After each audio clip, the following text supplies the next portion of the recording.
in school, in my daily life. Some days I would wonder how they were doing. Maybe, maybe they all were lucky. Maybe they all had find luck. Maybe, and was when I started to doubt my profession as a superhero. Maybe they this mundane life, after all, is of some use. Maybe one can make his peace even with boredom. And I imagined how my life would have turned out if I would have chosen a life in boredom, a life the same, the, the mundane routines day in and day out. Maybe I could have been happy. Maybe I could have found joy and purpose. But still I was captivated by this adventure, this fandom, this hero, which I deeply in my mind believed to be. I was convinced I was special. I was convinced that I was out of the ordinary, but I still needed a moment, an adventure to prove it to myself as well as to the world. I imagined myself even being extraordinary within heroes, among heroes.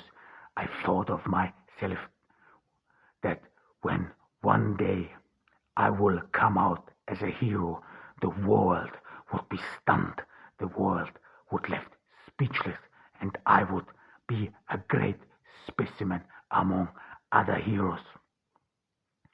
But again, time went by and by, nothing happened. I still watched the world from my window. I still watched people pass by. My life became mundane. I started to eat the same every day because I thought this is what superheroes supposed to do. Superheroes, they live a simple life. They live a Spartan life. They do not care about minor issues. They do not waste their time and effort to minor issues like a balanced diet. They are simple. They have no demands. They can go through life no matter what. They can survive any condition no matter what. This is what true heroes are. This is what true heroes do. But my life became unbearable, boring. Some days I would wake up at night ready to cross the border, ready to cross this invisible line which is set, set around my house and of which I would assume it would come closer. It was coming closer every day, and summer is throttling me and taking away the last breath of my will, of my future, of becoming this hero, this unique specimen. I felt my world burning. I felt my world narrowing down, shrinking. All my abilities, possibilities, as well as my mind were confined in a small room. Then I realized that I only habit, inhabit one room in this entire home, in this home of my parents, which I to that day hadn't taken over. I would still live like a boy, like I used to live. I would still eat the same things I used to eat as a boy. I realized I somehow stood still.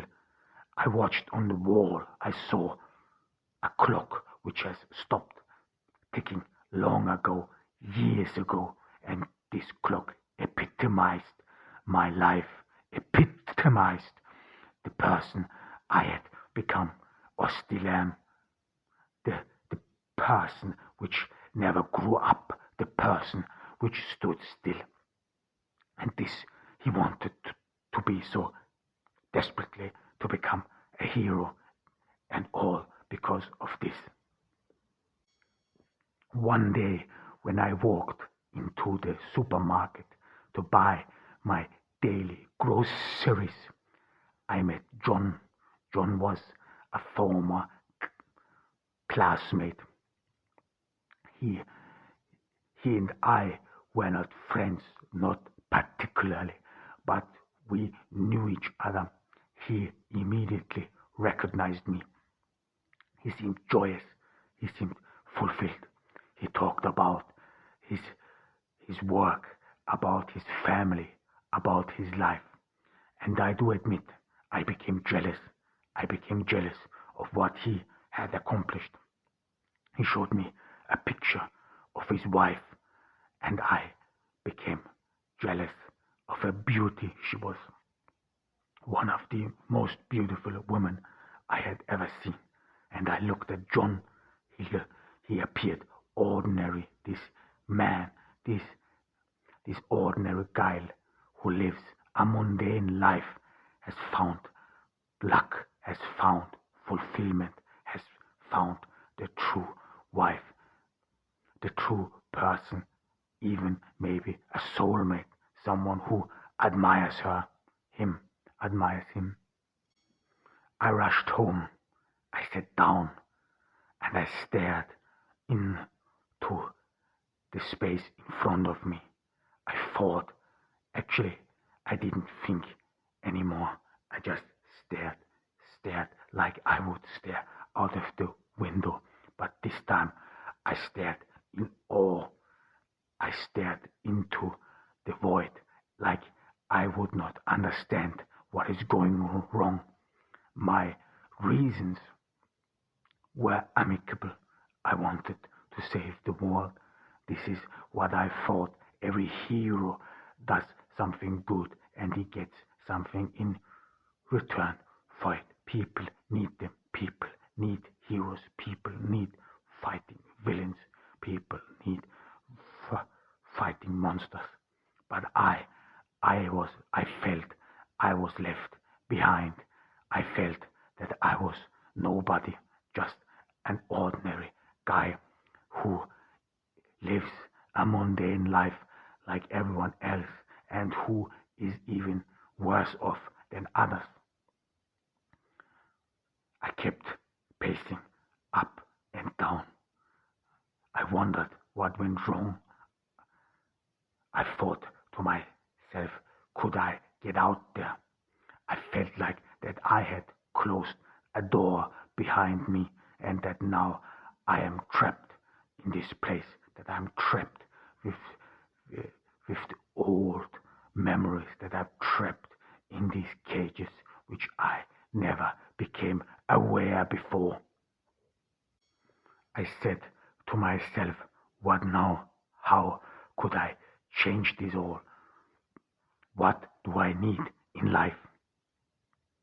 I stopped thinking about adventures anymore. I looked at myself. I said to myself, you are an ordinary person. You are nothing special. You are who you are. And you will probably never become a hero. Maybe this all was just imagination. Maybe this all was just for nothing. And I was restless all this time. All this time I spent my life into believing that I would someday become this hero, that I would someday become this chosen one. All was in vain. It was not worth a one day's joy. It was worth nothing. People for whom I had nothing else than disdain, these people accomplished something which I dreamed about. slumber, breaking out of this world.